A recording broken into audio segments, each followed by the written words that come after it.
Hey everybody, welcome back to the Engineered Angler. Today I'm in the paint booth because I'm going to be showing you a whole new set of airbrush paints that I've got from a manufacturer that I haven't tried before. They're all transparent, and you guys know me. I'm either trying to get a chrome finish on my lures or I'm painting over some chrome on the lures. So we're going to put 3 different paint jobs on 3 different lures, and we're going to use brand new paints. And I'll let you know what I think of it, so stick around.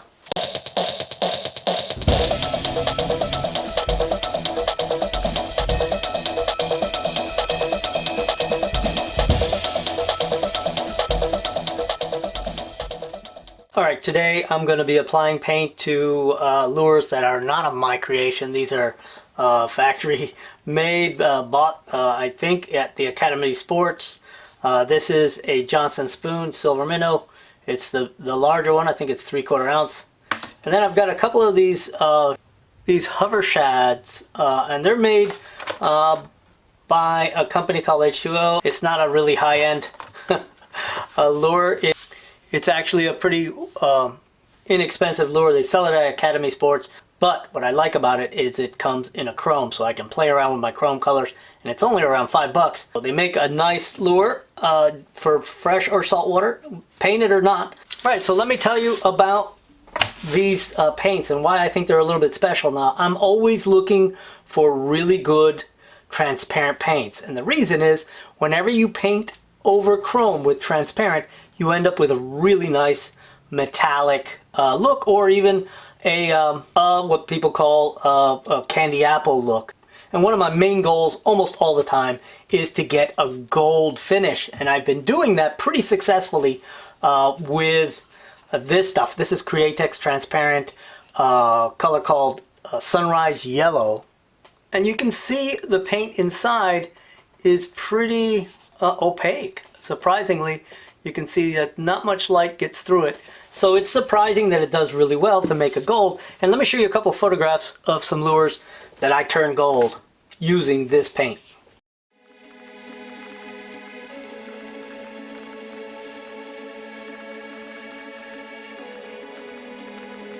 But these colors actually are giving me a little better finish. If you look here, this is a light yellow, and you can really see how much more transparent this is. These paints are made by Badger Airbrush company. They make airbrushes, and this is the first time I've ever tried them.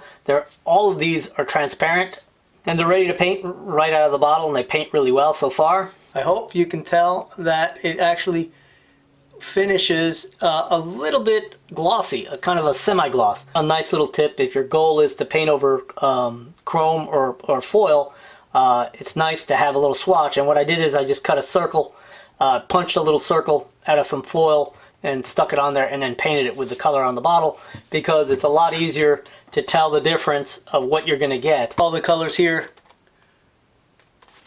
So let's go ahead and paint these guys, and I'm going to do 3 different color schemes. We'll go ahead and take the spoon and we'll paint that gold chrome, which is a very popular color scheme. I use it a lot.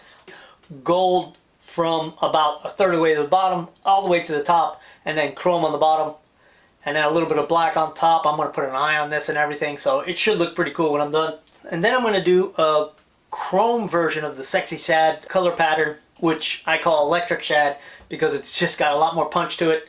One of my favorite color schemes, which is a copper top, a Duracell color scheme, which is a really nice copper finish on top with just a touch of gold in the middle and a little bit of red chin. So let's get started with the spoon.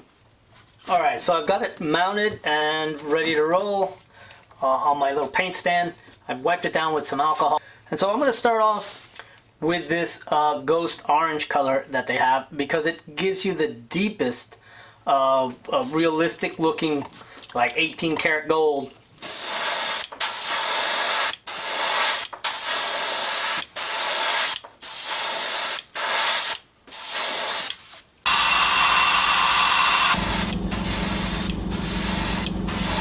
We'll do the underside as well.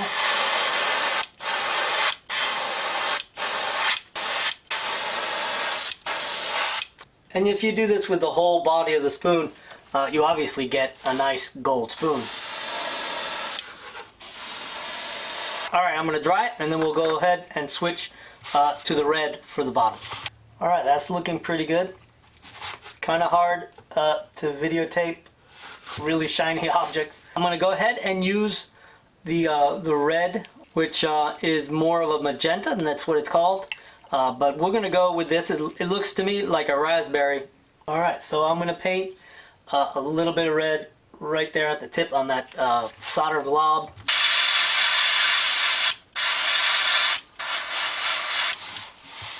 And we'll do the back side as well.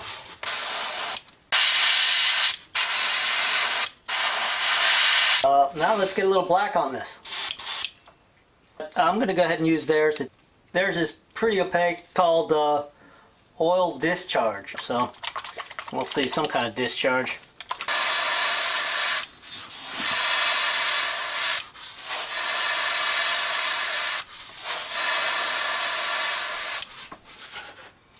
And I'm going to go ahead and add a little circle right around where I want to put an eye, and that'll give that eye just a little more size when I put it on there.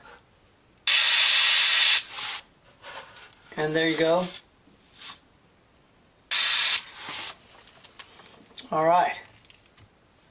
Right there it is. The camera's having a hard time focusing on it. And that gold is going to become much more sort of vibrant when I put a clear coat on it. So let's put an eye on it and then I'll clear coat it.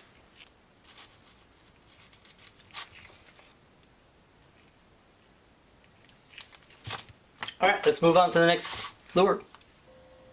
Right, so I've got this one mounted and ready to rock. This one's going to be our sexy shad, or our electric shad. And I've got some clay balls over the eyes to protect them from the paint. And that's a little trick I kind of borrowed from Paul Adams. And Paul has a really nice YouTube channel. If you haven't seen it, I'm sure you have, but if you haven't, check it out.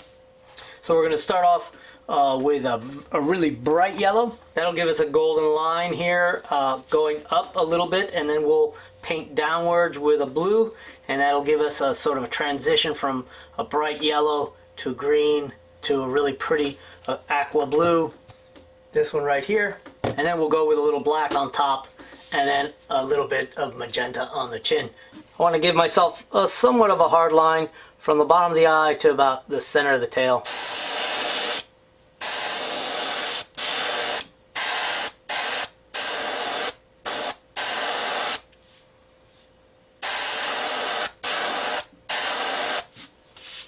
And that looks real nice. Got a nice gold hue to it. Let's get the other side.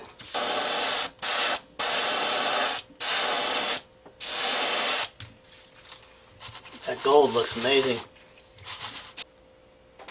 Alright, let's get a little bit of a scale pattern on this thing. I don't want to go crazy, but let's get this aqua blue in here. It's called Plasma Fluid, which is an absurd name.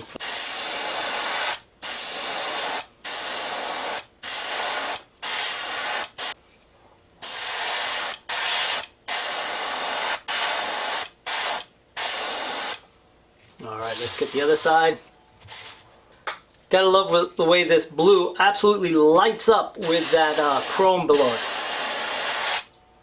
Look at that.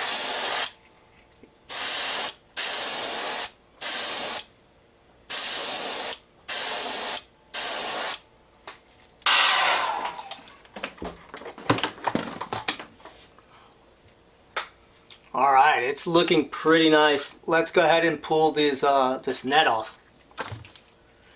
Alright, a little bit of a fail here, guys. Check that out. The net actually pulled the paint off, so maybe the chrome finish is just a little too polished to hold the paint right now. So lesson learned, I probably need to give it just a little bit of a touch with some steel wool, but the side that looks good right now is looking good right now. So I'm going to go ahead and hit this up here with a deeper blue and hopefully obscure the problem.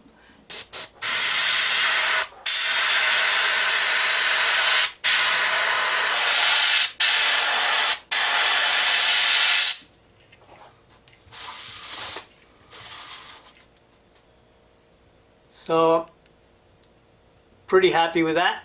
That's not bad. And even the side that's ruined isn't horrible. So let's go ahead and get a little bit of magenta on the bottom.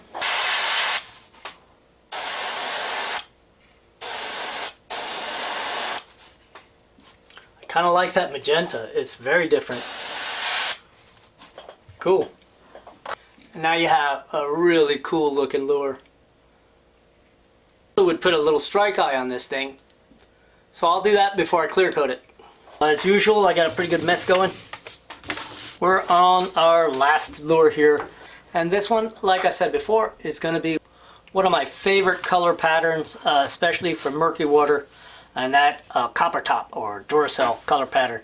And so I'm going to start again with a little bit of a bright yellow on the at midship here in the middle, and both at the same time. And then I'm going to go with a nice deep copper color, which I have right here. This is really renders a nice copper, which is not easy to do.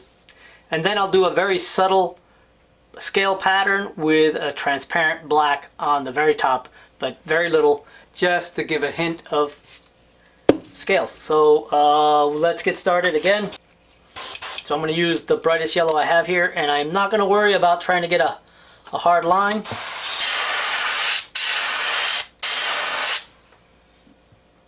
That's pretty stupendous. I can really see the gold and how really reflective it stays. So cool.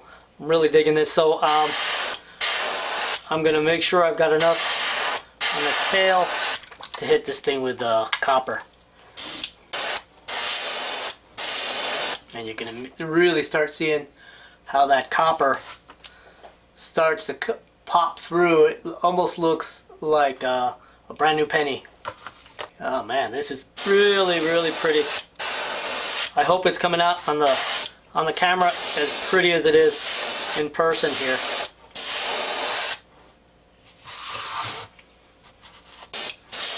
Let it dry a little bit, and we'll give it a little bit of a scale pattern.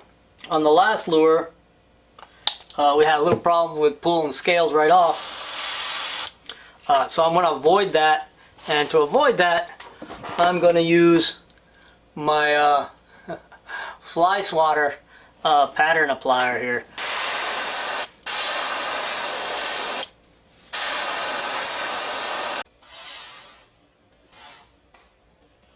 Let's go ahead and put a strike eye on it and clear coat it.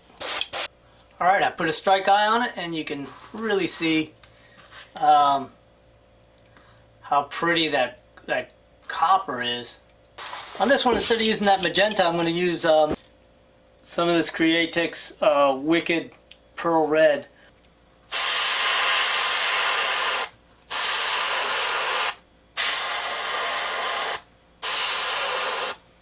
And that looks really cool, very candy apple looking. Alright, now it's time to clear coat these guys. As usual, I applied a couple of clear coats with the polyacrylic before I actually put on the UV resin clear. And here they are. They look pretty sharp already.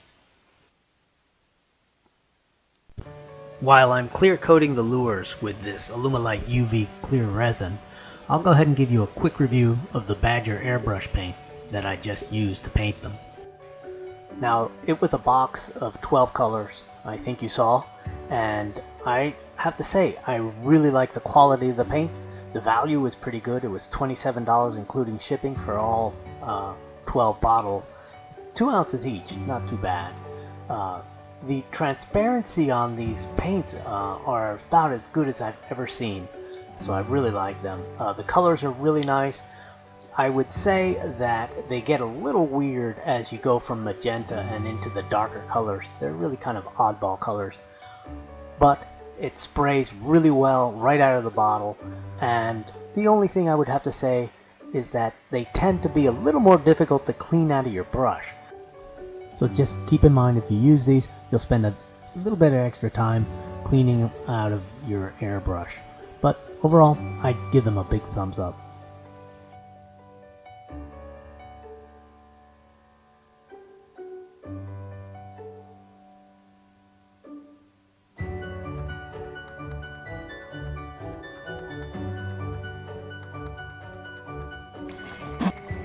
Alright, so those things can set up, and in the meantime I might have a little bit of time to get out on the lake and do a little bit of fishing.